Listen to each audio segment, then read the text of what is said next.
నిర్మల్ జిల్లా డీసీసీ అధ్యక్షులు ఖానాపూర్ ఎమ్మెల్యే వెడ్మ బుజ్జి పటేల్ గారు మాట్లాడుతూ నేటి నుంచి ప్రారంభం కానున్న ఇంటర్మీడియట్ బోర్డు పరీక్షలు హాజరవుతున్న విద్యార్థులు ఎటువంటి ఒత్తిడికి గురి కావద్దని ఆత్మవిశ్వాసంతో పరీక్షలు రాయాలని ఆయన కోరారు.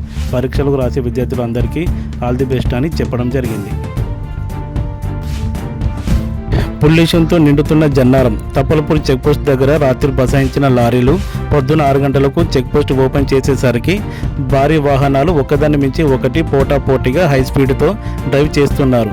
ఆ భారీ వాహనాలను చూసి పిల్లలు, పెద్దలు, స్కూల్కి వెళ్ళేవాళ్ళు, బయట పనులు చేసుకునేవారు రోడ్లపై వెళ్ళాలంటేనే వాహనాలను చూసి భయపడుతున్నారు. ఏ క్షణంలో ఏం జరుగుద్దో తెలియని పరిస్థితి ఉంది. వాహనాల నుంచి వచ్చే పొగ, దుమ్ము, ధూళితో ప్రజలు చాలా ఇబ్బందులు పడుతున్నారు. ఖానాపూర్ నియోజకవర్గం incharge BRS party Bukke Johnson Naik garu intermediate పరీక్షలు రాస్తున్న విద్యార్థులందరికీ హృదయపూర్వక శుభాకాంక్షలు చెప్పారు. ఈరోజు మీరు రాసే పరీక్షలు జీవితంలో ప్రతి పరీక్ష మన భవిష్యత్తులో బలమైన పునాది వేస్తుంది కాబట్టి పరీక్షలు బాగా రాసి ఉన్నత శిఖరాలకు ఎదగాలని, తల్లిదండ్రులకు మంచి పేరు తేవాలని ఆయన కోరారు.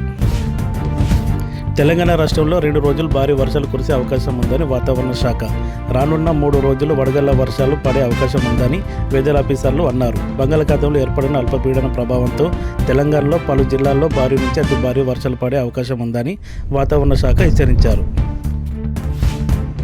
ఆదిలాబాద్, నిర్మల్, మంచిర్యాల జిల్లాలో నవోదయ స్కూల్ ఏర్పాటు చేయాలని రాష్ట్ర విద్యాశాఖ అదనపు కార్యదర్శిగా నియమితులైన సైదా నాయక్ గారిని వ్యాస స్కూల్ చైర్మన్ వినోద్ నాయక్ మాట్లాడుతూ ఉమ్మడి ఆదిలాబాద్ జిల్లా 4 జిల్లాలుగా విడిపోయాక నవోదయ స్కూల్ ఆసిఫాబాద్ జిల్లాలోకి వెళ్ళిపోవడం జరిగింది.